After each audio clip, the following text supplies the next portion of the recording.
近代嘅慈幼學校以工科稱著，當年嘅莘莘學子今日唔少都成為咗社會嘅棟梁。現時喺大學從事科研教學工作嘅校友黃伯健先生，喺佢當年嘅中學歲月之中，就經歷過唔少難忘嘅事情。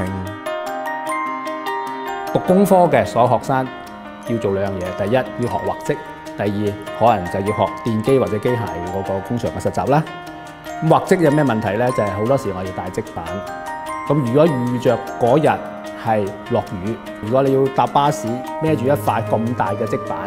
跟住仲要孭住個書包，跟住基本上你都冇手擔遮咁滯㗎啦。塊則板係太大塊，好多時巴士咧都逼唔到入去，所以好多時喺慈幼咧個學生都有一個好尷尬，就好怕揸住塊則板又落雨，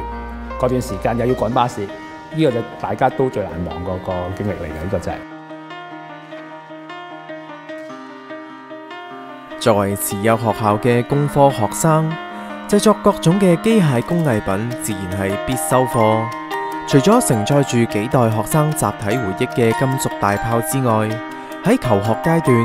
黃伯健亦都曾經完成過唔少有趣嘅項目。最難忘就係當年我去考倫大嗰個 GCE 嗰個試，我叫 Design and Technology。佢當年就要求我哋咧就做一個入一個英鎊嘅硬幣落去，就會咧彈嚿朱古力出嚟。如果你入錯其他咧，就唔應該彈嚿朱古力出嚟嘅。嗰段時間係得大概係幾個禮拜度，要我哋由設計由完成嘅報告去做晒。咁當年最深刻就係1英鎊，我都唔知邊度揾翻嚟，後尾都係要搭啲朋友啊，再揾下啦。咁最後都係唔得啦，揾唔到1英鎊，為咗叫慈幼個收視，去問香港嗰啲神父收視，再借個1英鎊翻嚟俾我哋。去度一度啊！1英鎊究竟係幾重啊？直徑係幾多啊？跟住根據呢個資料，我就設計個機器咯。如果係50便士，我哋就唔俾佢入啦。如果係1蚊港幣咧，亦都唔俾佢入彈嚿朱古力出嚟。所以當年係好體會呢樣嘢。揾澳門嗰時揾資料咧係好難。喺機械工場裏邊埋頭苦幹，為咗做出完美嘅作品而揮灑思量。當年嗰種得失寸心知嘅辛勞，成為咗今日珍貴嘅回憶。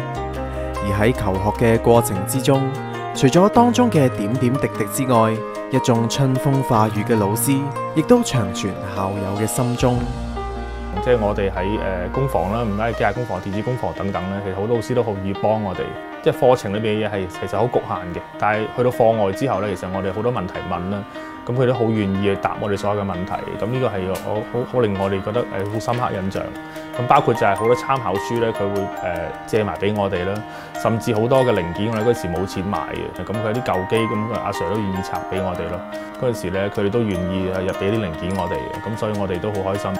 咁嗰陣時，我諗幾位咧，做到而家嘅，我諗有羅 Sir 啦，機械工房，去到今時今日啦，有幾位修士啦，有賈修士啦，咁啊，其他電腦科啊，有何 Sir 啦，咁都好願意幫我哋咧，喺課後嘅時候好願意幫我哋去解決好多問題。喺邵漢斌先生就讀慈幼學校嘅年代，每當落堂嘅鐘聲響起，幾個同學就會走埋一齊，喺機械工場裏邊拆卸零件。組裝成新嘅機器，喺玩樂嘅同時，更加為佢哋嘅工藝技術打下咗堅實嘅基礎。收音機係最基本嘅啦，基本上咁啊擴音機啦，咁啊包括真空管嘅擴音機啦，即係唔一定係電子管嘅。咁另外就係我哋做一啲無線電嘅發射接收機啦，同埋去考埋個無線電牌。嗰陣時就做好多呢啲，即係叫做即係好有興趣。咁嗰陣時就一班同學。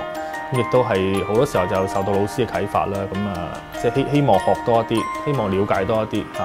咁做咗好多基本上係大學嘅嘢。嗰陣時我哋而家睇翻嗰啲一啲控制嘅電腦啊，甚至一啲嘅屋企嘅一啲家電嘅維修啊等等啦，嗰陣時都夠膽做㗎，即係冇乜嘢唔夠膽拆。簡單嚟講嗰陣時就嗰陣時都好多趣事嘅，基本上就較為深刻啲就係有一晚就係即係電視大結局啦，咁《射雕英雄傳》啊，當時嗰套係我仲記得好清楚。成棟大廈都等住睇呢一個嘅古裝劇嘅大結局啦。咁嗰陣時咧就天線就係魚骨天線啊嘛，接收就係香港嚟嘅信號。咁條天線有咩即係有咩喐動啊，或者係嗰個線路有咩問題嘅話，成棟大廈都已經花晒㗎啦，咁樣睇唔到。即係整歪嘅天線都唔知係咪我哋，因為我哋經常喺天台裏邊嗰度玩嘅嚇，咁啊自己去負責翻佢啦，咁就借咗隔離大廈嗰個天線嗰個系統，但就咁接過嚟唔得嘅喎，因為佢哋會信號唔夠咧，就兩邊一齊花嘅喎，咁我哋就要加啲放大器啦，咁啊最尾就都趕得切喺個大局之前解決咗個問題，都係一次好深刻嘅一個經驗啦，同埋原來發覺自己學到嘅嘢係可以解決生活嘅問題，咁呢個係好重要嘅。邵漢斌過去曾經參與過澳門眾多嘅大型基建項目，甚至係奧林匹克游泳館嗰一套達到國際賽事水平嘅精密儀器，邵漢斌亦都有份參與建造。而呢一切都係從機械工場裏邊拆開一啲簡單嘅機械開始。然而呢一個曾經磨礪手藝、激盪靈感嘅地方，亦都即將成為歷史。天下無不散之筵席，幸而喺最後嘅歲月裏邊